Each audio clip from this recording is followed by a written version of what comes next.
From New Jersey seek recognition. Mr. Speaker, I move to suspend the rules and concur in the Senate amendments to H.R. 1193, the Cardiovascular Advances in Research and Opportunities Legacy Act, or the Carroll Act. The clerk will report the title of the bill. H.R. 1193, an act to amend Title IV of the Public Health Service Act to direct the Director of the National Institutes of Health, in consultation with the Director of the National Heart, Lung, and Blood Institute, to establish a program under which the Director of the National Institutes of Health shall support or conduct research on valvular heart disease and for other purposes. Senate amendment. Pursuant to the rule, the gentleman from New Jersey, Mr. Pallone, and the gentleman from Pennsylvania, Mr. Joyce, each will control 20 minutes. The chair recognizes the gentleman from New Jersey. Thank you, Mr. Speaker. I ask unanimous consent that all members may have 5 legislative days in which to revise and extend their remarks and include extraneous material on H.R. 1193. Without objection. And, Mr. Speaker, I yield myself such time as I may consume. The gentleman has the floor. Mr. Speaker, 1 year ago, the House passed the Carroll Act by voice vote. I'm pleased the Senate finally considered the legislation and worked to keep it a bipartisan bill. Valvular heart disease is a growing issue in our country. It's a condition where one of the heart's 4 valves is damaged and does not regulate blood properly. Nearly 25,000 Americans die each year from complications caused by valvular heart disease, yet we do not know much about it. This bill will bring us closer to finding answers. The Carroll Act expands research on valvular heart disease at the National Heart, Lung, and Blood Institute with the goal of generating data and assessing potential risk factors associated with valvular heart disease. The bill convenes a workshop of experts to collaborate and develop recommendations for the identification and treatment of individuals who are at risk of sudden cardiac death caused by valvular heart disease. The bill also supports education efforts at the Centers for Disease Control and Prevention to increase awareness of valvular heart disease and reduce the risk of sudden cardiac death. Now, I want to commend our colleague, Representative Barr, for leading this legislation in honor of his late wife, Carol, who passed unexpectedly due to an underlying valvular heart disease condition. It's our hope that this legislation will help avoid similar tragedies for other families across the nation.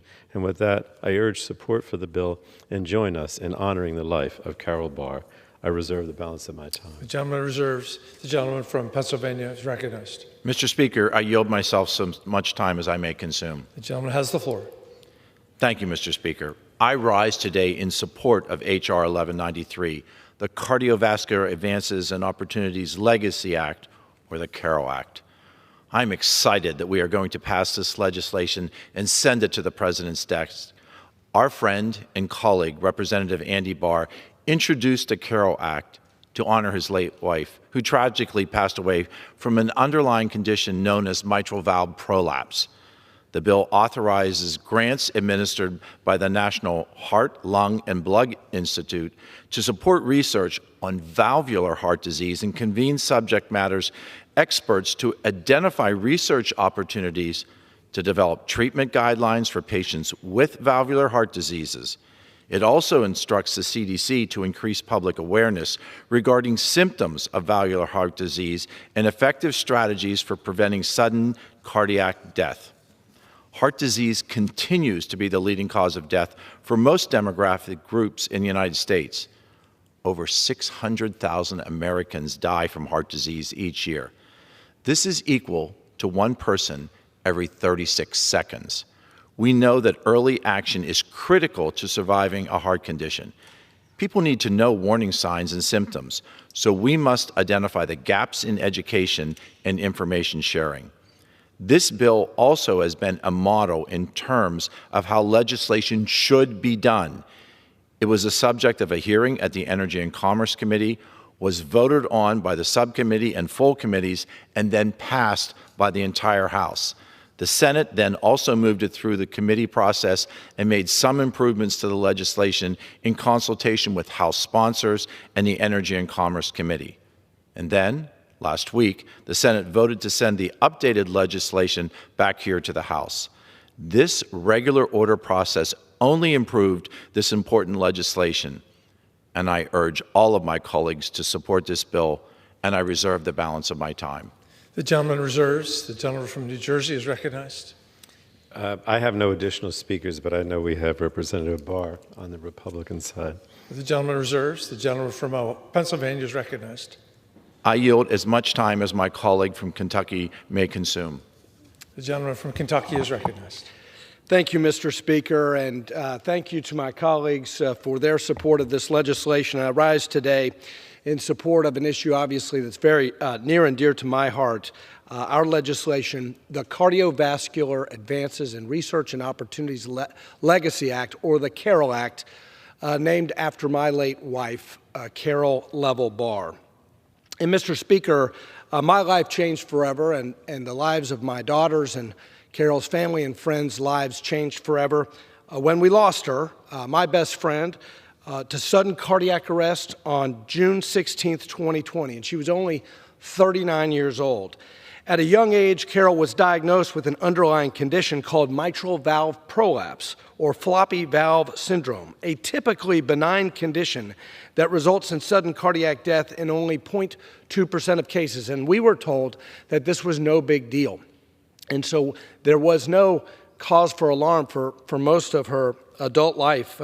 We knew about her condition, but it was not cause for alarm, and even her doctors were not alarmed by the condition because of the very low incidence of sudden cardiac death with this. But, you know, the end of her life didn't define her life. And I want to just share a little bit. I mean, obviously, this is a picture of her. She was beautiful inside and out. She had an amazing smile. She was smart. She was fun. She was accomplished professionally. Ironically, she was in pharmaceutical sales, and she was in the cardiovascular space.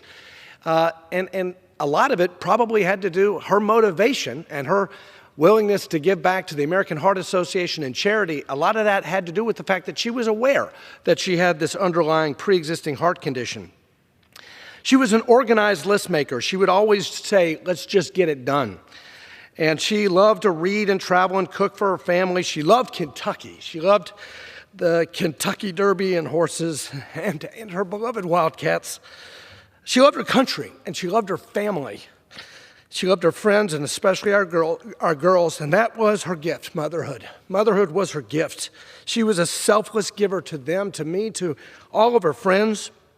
And we have gratitude in our grief. We have gratitude for the 39 wonderful years we did have with her. And we miss her terribly, but we are grateful and blessed that we now have this to extend and amplify her legacy, this bill that's going to help save lives. And so her selfless giving goes on.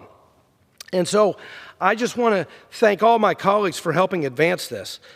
So since this was such a rare situation where someone would die of MVP, what were the factors that put Carol in the 0.2% versus the 99.8% category? That was the question that I had after her passing. And in my discussions with top cardiologists, medical experts, researchers, and advocates following her passing, I learned the extent to which the medical community seriously lacked the answers to that critical question.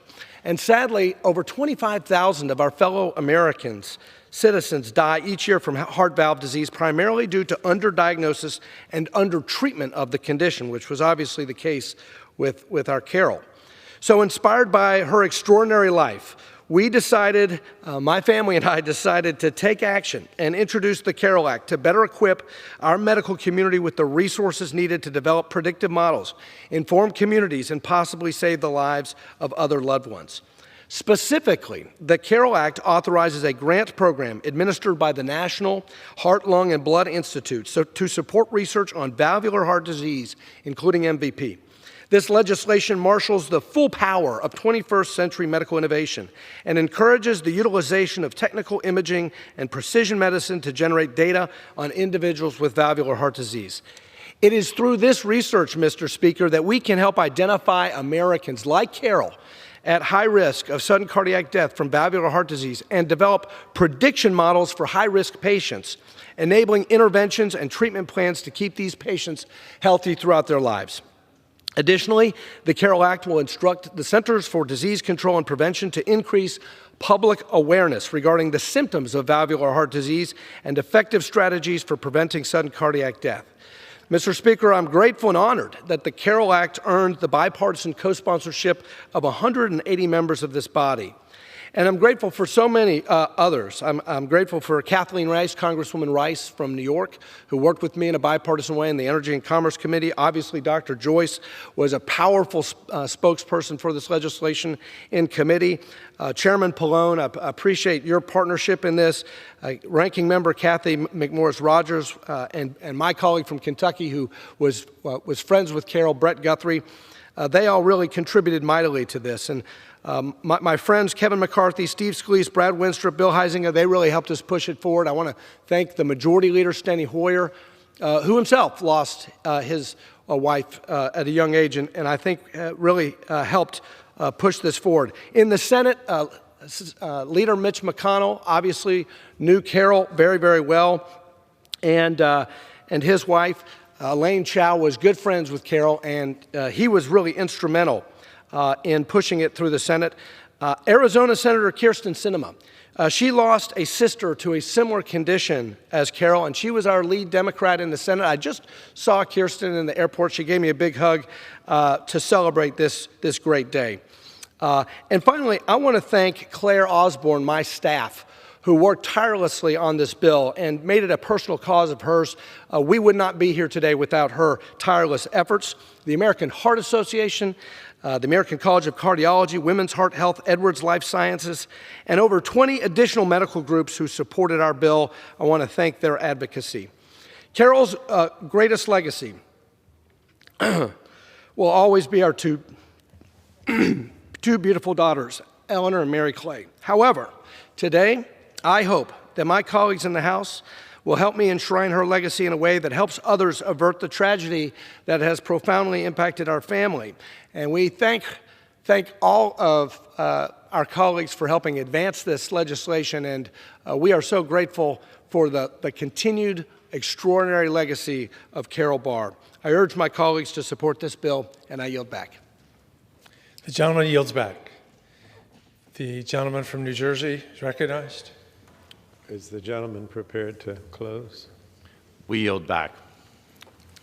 The gentleman from Pennsylvania yields back, and the gentleman from New Jersey is recognized for his closing remarks. Thank you, Mr. Speaker. And I would urge all of our colleagues to support this bill, the legacy of Carol Barr, which will now go to the President once it's adopted today. I yield back. The gentleman yields back, and the question is, will the House suspend the rules and concur in the Senate amendment to H.R. 1193? Those in favor, please say aye.